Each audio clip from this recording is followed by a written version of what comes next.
Jacob Brown's perfect world shattered the night Emily whispered someone else's name in her sleep. Now, every rain-soaked corner of Redwood, Oregon, seemed to taunt him with secrets he wasn't ready to face. The rain tapped a restless rhythm against the windows of his office, a small coastal town where everyone seemed to know everyone else's business. Jacob, 38, leaned back in his chair, staring at the glowing screen of his laptop. His IT company, Redwood Solutions, was doing well. Better than well, really, but something gnawed at him. It wasn't the code or the deadlines. It was Emily, his wife of 10 years. Lately, she'd been a stranger in their own home, her smiles forced, her eyes avoiding his. Tonight, like too many nights before, Jacob felt the weight of her distance. They'd built a life together. 2 kids, Mia and Ethan, a cozy house on Maple Drive, and a rhythm that used to feel unbreakable. But now, conversations were clipped, and silences stretched too long. Emily had suggested couples therapy a month ago, and Jacob had jumped at the idea, desperate to fix whatever was breaking. Maybe it was just the stress of parenting, he told himself. Maybe they just needed help finding their way back. Their therapist, Eric Larson, seemed like the perfect fit at first. Polished, confident, with a warm smile that put Jacob at ease. Eric had a way of making you feel heard. Their sessions took place in a sleek office downtown, all soft lighting and neutral tones, the kind of place that screamed, "We'll figure this out." But tonight, as Jacob drove home through the drizzle, his mind kept circling back to their 3rd session earlier that week. Something about it hadn't sat right. It was Eric's question, delivered with that same calm smile. "Jacob, are you sure you've got a handle on the company's finances?" The words had landed like a stone in still water, rippling through Jacob's thoughts. Why was a therapist asking about money? It wasn't just the question. It was the way Emily had leaned forward, nodding as if she'd been waiting for Eric to ask it. Her hazel eyes had flickered with something Jacob couldn't place. Interest, relief, whatever it was, it felt wrong. "Work's been tough, hasn't it?" Emily had added, her voice unusually bright. She rarely asked about his job. Redwood Solutions was his domain, a world of servers and software she'd never shown much curiosity about. But in that moment, she jumped into the conversation like it was scripted, her words too quick, too eager. Jacob had brushed it off, muttering something about everything being fine. But inside, a spark of unease had ignited. Now, as he pulled into their driveway, the unease was still there, smoldering. The house was dark except for the faint glow of the kitchen light. Emily was probably still up, scrolling through her phone or reading one of her novels. Jacob killed the engine and sat for a moment, listening to the rain. He wanted to believe it was nothing. Maybe Eric was just trying to understand their stress. Maybe Emily was just playing along. But the spark in his gut wouldn't let go. Why was their therapist so curious about his money? And why did Emily seem so comfortable with it? Inside, the house smelled faintly of lavender from the diffuser Emily loved. She was on the couch, curled up with a blanket, her phone casting a soft glow on her face. "Hey," Jacob said, dropping his keys on the counter. "Hey," she replied, barely glancing up. "Kids are asleep." He nodded, lingering in the doorway. "Therapy's been interesting, huh?" Her fingers paused on the screen, just for a second. "Yeah, it's good to talk things out, right?" Her tone was casual, but there was an edge to it, like she was choosing her words too carefully. Jacob studied her, searching for something, anything, that would quiet the doubts clawing at him. "Eric's got a lot of questions," he said, keeping his voice light, "kind of personal ones." Emily's eyes flicked up, meeting his for the first time. "He's just doing his job, Jake, trying to get the full picture." She smiled, but it didn't reach her eyes. "You're overthinking it." Maybe he was. Maybe he was reading too much into a single question, a single look. But as he headed upstairs to check on Mia and Ethan, tucking their blankets tighter against the chill, Jacob couldn't shake the feeling that the full picture was something he wasn't ready to see. Eric's voice echoed in his mind, smooth and probing. "Are you sure you've got a handle on the company's finances?" And Emily's nod, so quick, so certain. He closed the kid's bedroom door softly, his jaw tight. Whatever was going on, he wasn't going to let it slip past him. Not anymore. Tomorrow he'd start paying closer attention. Because if there was one thing Jacob knew, it was that trust, once cracked, could shatter in ways you never saw coming. Jacob Brown woke to the soft hum of redwoods morning, a chorus of distant gulls and the rustle of cedar trees outside his bedroom window. The clock read 6:47 a.m., but sleep had been a fleeting guest. His mind was still tangled in the unease from last night, replaying Emily's guarded smile, the way her eyes darted away when he mentioned Eric. He rolled over, half expecting to find her beside him, but the bed was empty, the sheets cool. Downstairs, the clink of dishes told him she was already up, moving through their routine like nothing was wrong.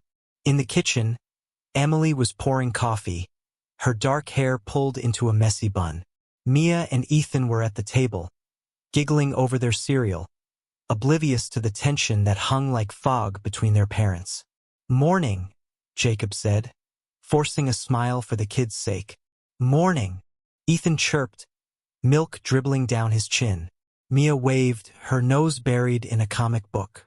Emily glanced over, offering a quick nod before turning back to the counter. It was a normal scene, the kind they'd played out 1,000 times, but to Jacob it felt like a stage set. Every gesture calculated, every silence heavy. He grabbed a mug, standing closer to Emily than he needed to. "Sleep okay?" he asked, watching her hands as they gripped the coffee pot. "Fine," she said, her voice clipped. "You?" "Fine," he echoed, though his chest tightened. He wanted to push, to ask why she'd been so quick to defend Eric last night, but the kids were right there, their laughter a fragile shield against the truth he wasn't ready to face. Instead, he sipped his coffee, burning his tongue, and let the moment pass. At work, Redwood Solutions buzzed with its usual rhythm. Coders tapping away, phones ringing, the hum of servers in the back room. Jacob's office was his sanctuary, a place where logic ruled and problems had solutions. But today, even the familiar chaos couldn't drown out his thoughts. He kept circling back to Eric's question about the company's finances. Why ask that? Was it just a therapist digging into stress triggers, or was there something else? And Emily, why had she leaned into it, her voice so eager, like she'd been waiting for the topic to come up? By noon, Jacob couldn't focus. He opened his laptop, half-heartedly scanning emails, but his mind was elsewhere. On impulse, he pulled up Eric Larson's website. The guy's credentials were impeccable. Degrees from fancy schools, glowing testimonials about his empathetic approach. But something about the polished headshot, that too-perfect smile, made Jacob's skin crawl. He closed the tab, frustrated. He was grasping at shadows, wasn't he? The spark of doubt flared brighter when he got home that evening. Emily was late again. She'd texted about a work thing, but her job at the local bookstore rarely kept her past 6. Jacob fed the kids, helped Mia with her math homework, and read Ethan a bedtime story, all while checking his phone for updates. Nothing. By 9 p.m., the house was quiet, and Jacob was alone in the living room, the TV flickering with a show he wasn't watching. When Emily finally walked in, her cheeks flushed from the cool night air, Jacob's pulse quickened. "Long day?" he asked, keeping his tone neutral. "Yeah, inventory ran late," she said, kicking off her shoes. She didn't meet his eyes, heading straight for the kitchen. "You eat already?" "Kids did. I waited." He followed her, leaning against the doorway. "Everything okay at the store?" She froze for a split second, just long enough for him to notice. "Yep, just busy." She opened the fridge, rummaging for nothing in particular. "Why?" "No reason," he said, but his voice betrayed him, sharp at the edges. Just, you've been late a lot. Emily turned, her brow furrowed. What's that supposed to mean, Jake? He held her gaze, searching for the woman he'd married, the one who used to laugh at his terrible puns and steal his hoodies. But all he saw was a wall, her expression guarded, almost defiant. Nothing, he said finally, backing off. Forget it. She softened, but it felt rehearsed. I'm just tired, okay? Let's not do this tonight. She brushed past him, heading upstairs, leaving Jacob with the hum of the fridge and a growing certainty that she was hiding something. That night, sleep was impossible. Jacob lay in bed, staring at the ceiling, Emily's steady breathing beside him a stark contrast to the storm in his head. He couldn't keep ignoring it, the late nights, the way she deflected, the weird vibe in therapy. He needed answers, even if they hurt. The thought of snooping made his stomach twist, but so did the thought of being played for a fool. At 2 a.m., he slipped out of bed, careful not to wake her. Emily's phone was on the nightstand, charging. They'd always been open about passwords. Trust was never a question before. His hands shook as he typed in her code, the screen unlocking with a soft click. He hesitated, guilt clawing at him, but the need to know was stronger. He opened her messages, scrolling past chats with friends and coworkers. Then he saw it, a thread labeled E. His heart thudded as he tapped it open. The messages were short, casual, but they hit like a punch. Can't wait to see you tomorrow, Emily had written 2 days ago. Eric's reply, same, usual spot. There were others, dozens, stretching back months. Nothing explicit, but the familiarity, the secrecy was unmistakable. Miss you, Emily had typed last week. Jacob's vision blurred, his breath catching. He kept scrolling, each word a shard of glass. A photo popped up. Emily and Eric at a cafe, their heads close, her smile brighter than Jacob had seen in years. He set the phone down, his hands trembling. The room spun. His wife, the woman he'd built a life with, the mother of his kids, was meeting their therapist behind his back. For months, therapy wasn't about saving their marriage. It was a cover, a lie they'd spun together while Jacob sat there, spilling his heart, thinking he was fixing things. He stumbled to the bathroom, splashing cold water on his face, trying to steady himself. The man in the mirror looked hollow, betrayed. Anger surged, hot and sharp, but he shoved it down. Not yet. He needed to be smart, to understand how deep this went before he acted. Emily was still asleep when he returned, her face peaceful, as if she hadn't just shattered his world. Jacob didn't sleep that night. He lay there, staring into the dark, planning his next move. One thing was clear. He wasn't the fool they thought he was. Not anymore. The morning sun filtered through the blinds of the Brown family home in Redwood, Oregon, casting thin stripes of light across the kitchen. Jacob Brown stood at the counter, gripping his coffee mug so tightly his knuckles whitened. The kids were at school, dropped off an hour ago, their chatter a brief distraction from the storm raging inside him. Emily was upstairs, getting ready for work, oblivious to the fact that Jacob knew her secret. Last night's discovery, those damning messages between her and Eric Larson, their therapist, had burned away any lingering doubt. His wife was betraying him, and the man they'd trusted to fix their marriage was part of the lie. Jacob's mind churned as he replayed the texts. Miss you. Usual spot. The photo of them at a cafe, Emily's smile so carefree, so unlike the guarded looks she gave him now. It wasn't just a fling. It was months of deception, woven into the very therapy sessions meant to save them. He felt sick, angry, humiliated. But beneath it all was a cold resolve. He wasn't going to let this destroy him. Not without answers. Not without making them face what they'd done. Emily's footsteps on the stairs snapped him back to the present. She breezed into the kitchen, her purse slung over one shoulder, her dark hair still damp from the shower. I'm heading out, she said, grabbing her keys. Need anything from the store later? Jacob turned, his eyes locking onto hers. We need to talk, Em. Her hand paused on the doorknob, and for a split second, he saw it fear flickering across her face before she masked it with a frown. Can it wait? I'm already late. No, he said, his voice steady, though his heart pounded. It can't. She sighed, setting her purse down with exaggerated patience. Okay, Jake, what's up? He took a deep breath, choosing his words like steps across thin ice. I saw your phone last night. The messages. With Eric. The color drained from her face, her eyes widening just enough to confirm everything. She opened her mouth, but no words came out, only a sharp intake of breath. Jacob pressed on, his voice low but unyielding. How long, Emily? How long have you been sneaking around with our therapist? She blinked rapidly, her hands twisting together. Jake, it's not. You don't understand.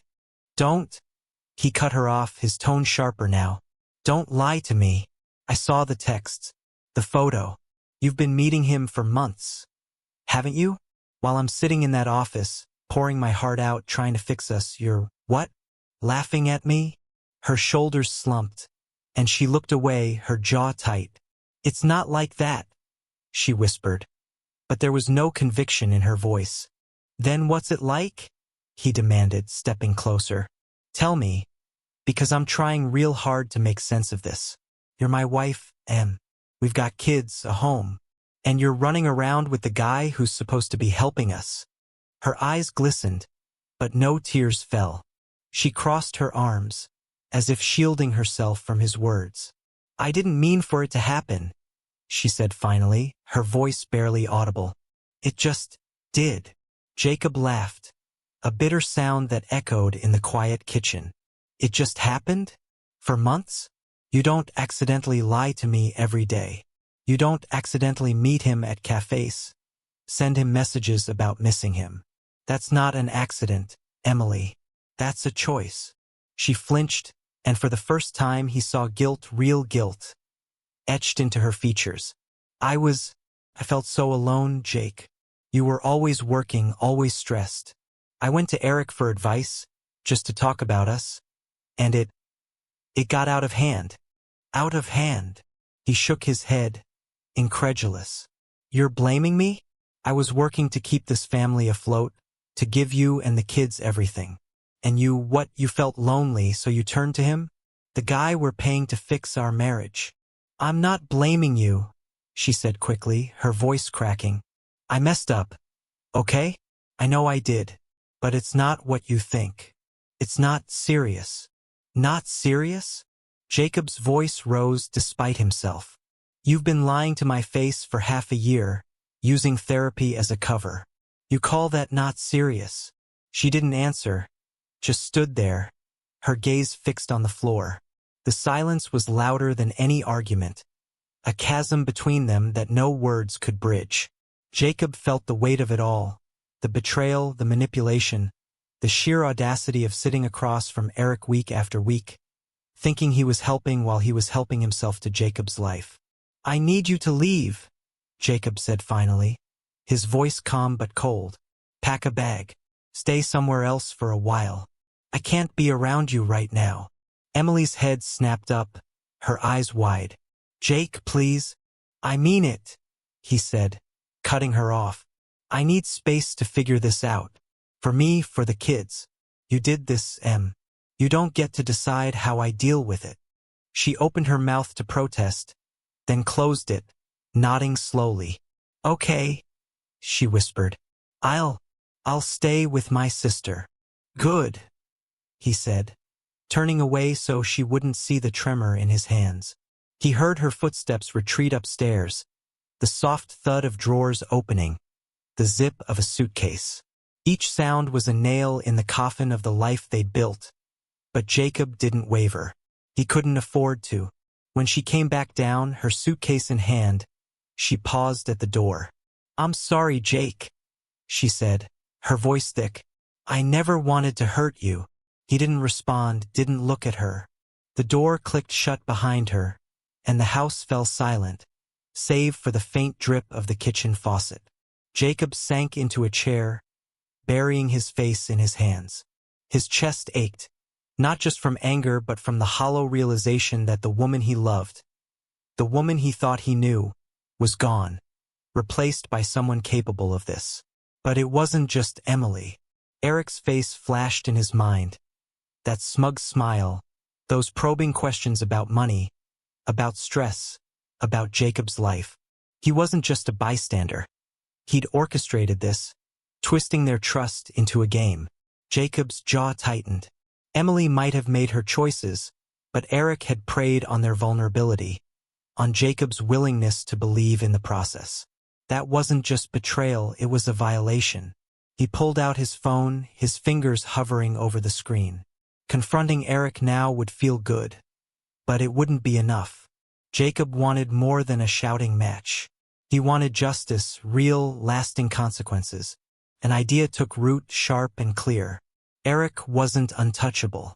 He had a license, a reputation, a career, and Jacob was going to make sure he lost them all. The redwood morning was crisp, the kind of autumn day that painted the Oregon coast in hues of amber and gray. Jacob Brown sat at his kitchen table, a half-empty coffee mug in hand, staring at the spot where Emily had stood 2 days ago, her suitcase packed, her apology hanging in the air like smoke. The house felt too big without her, too quiet without the kids' laughter. They were at school now, unaware of the fracture splitting their family apart. Jacob's anger had cooled since their confrontation, but it hadn't faded. It had sharpened into something else, purpose.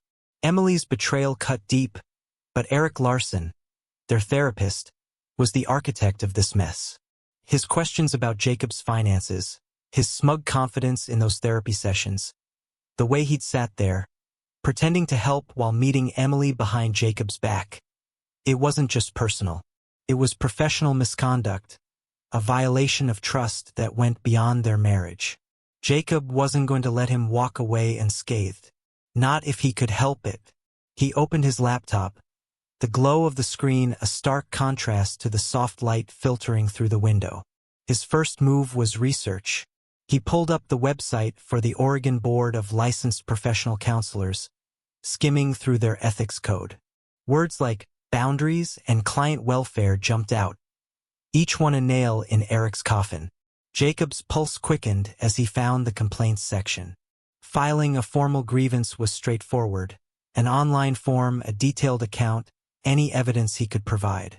He didn't have much, just the memory of those texts and that cafe photo, but it was enough to start. He spent an hour drafting the complaint, his fingers steady as he typed out the facts.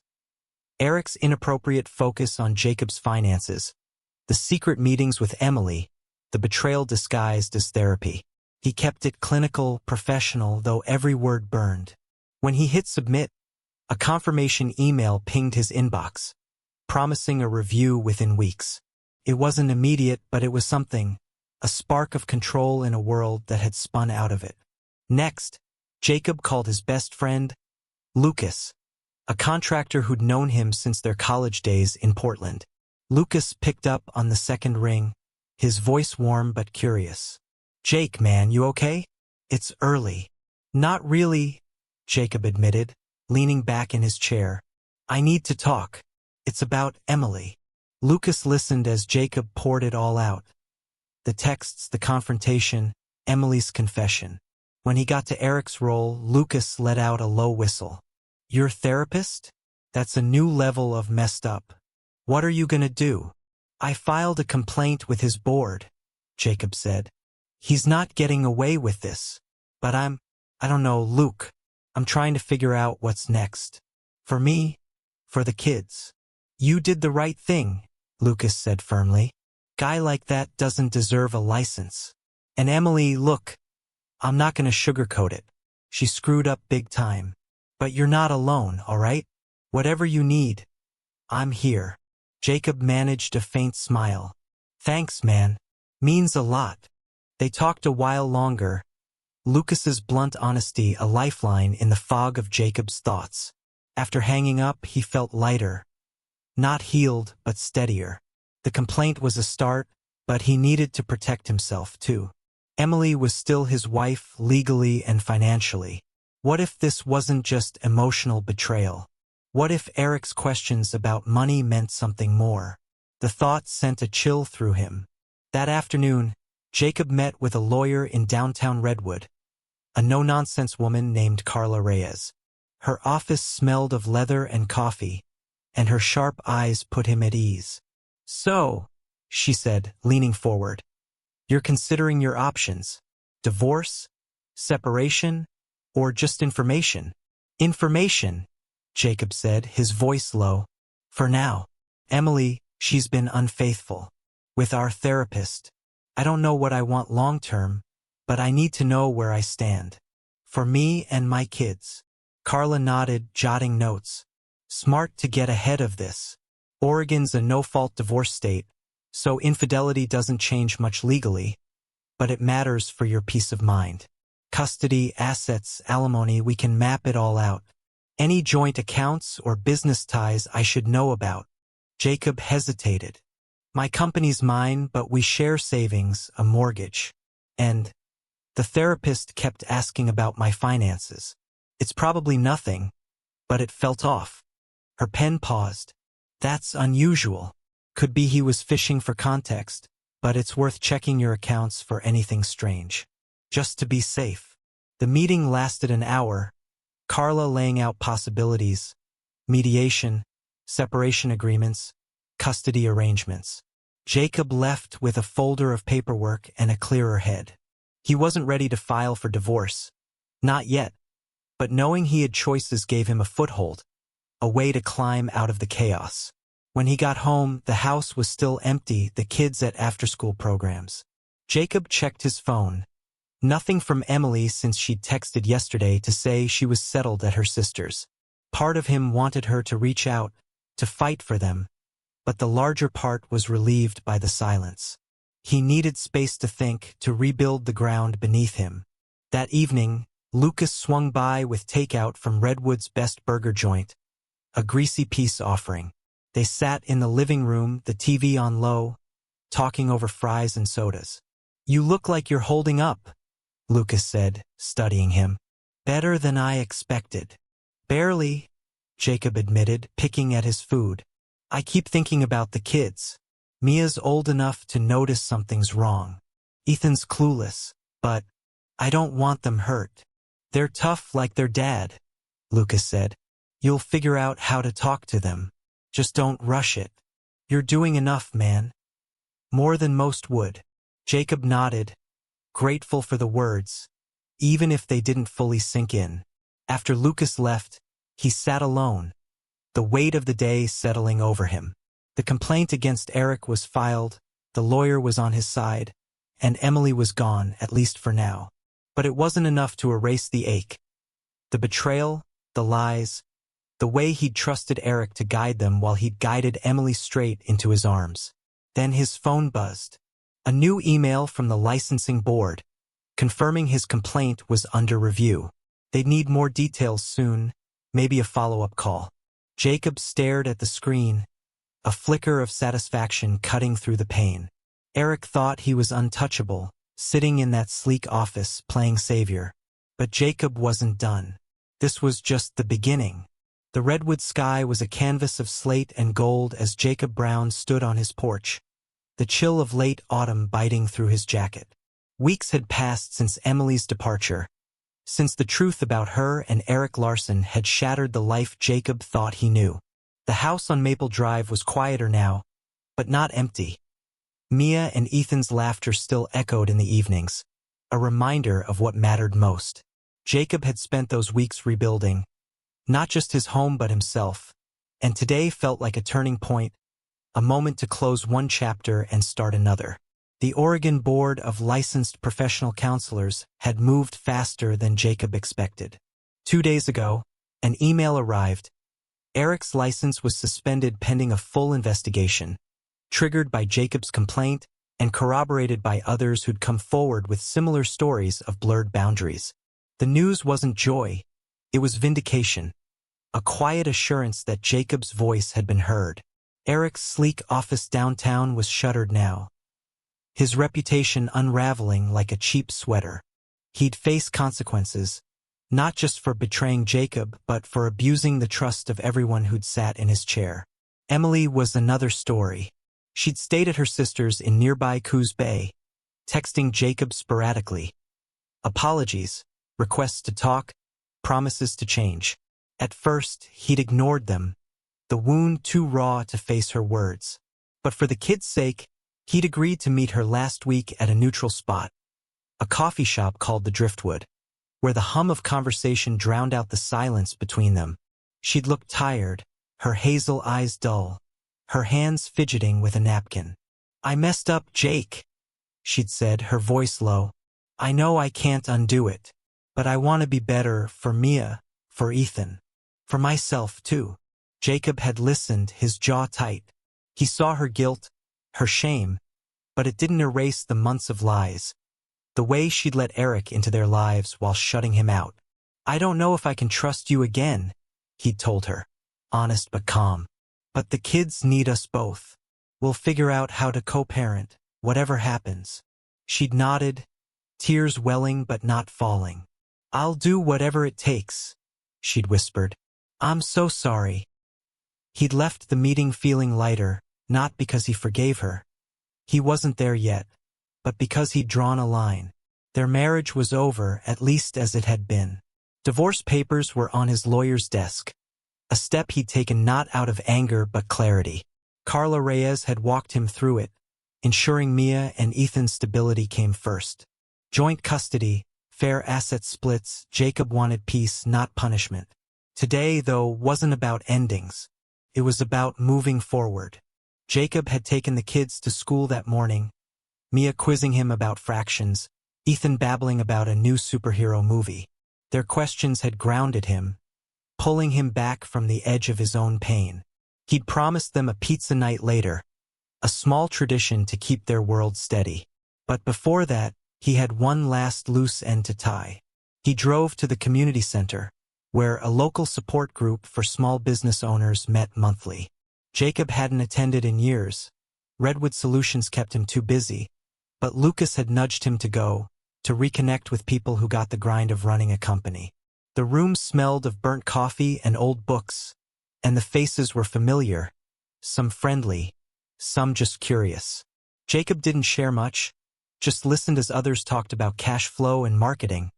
But being there felt right, like stepping back into a version of himself he'd lost. Afterward, a woman named Sarah, who ran a bakery down the street, lingered by the door. "Heard about your company," she said, her smile warm. "You're killing it with those new contracts, huh?" Jacob chuckled, surprised by the ease of it. "Trying to. It's a marathon, not a sprint." "Tell me about it." She handed him a card. "Swing by the bakery sometime. My scones are better than this coffee." He pocketed the card, nodding. It wasn't a flirtation, just a moment of human connection. But it reminded him that life went on, that Redwood was still home, full of people who didn't know his scars. Driving back, he felt the weight of the past months lift, just a fraction, but enough to notice. That evening, pizza night was a hit. Mia and Ethan sprawled on the living room floor, arguing over pepperoni versus pineapple, while Jacob refereed, laughing despite himself. The TV blared a cartoon, and for the first time in weeks, the house felt alive again. Not whole, but healing. He'd told the kids a simplified truth. Mom was staying with Aunt Lisa for a while, but they'd see her soon. Mia had asked hard questions, her 10-year-old mind sharp, but Jacob kept it gentle, promising they'd always be a family, no matter what. Later, as the kids slept, Jacob sat on the couch, his phone buzzing with a text from Lucas. "You good, man? Killed it today." He smiled, typing back, "Getting there. Thanks for the push." He leaned back, staring at the ceiling. The pain of Emily's betrayal hadn't vanished. It might never fully fade, but it no longer defined him. Eric was facing justice, Emily was owning her mistakes, and Jacob was choosing his path, not as a victim but as a man who'd survived. He thought of Mia's giggle, Ethan's endless energy, the bakery card in his pocket. There was still good in the world, still reasons to keep going. Redwood's tides would keep rolling in, steady and sure, and so would he. Not unbroken, but stronger for it.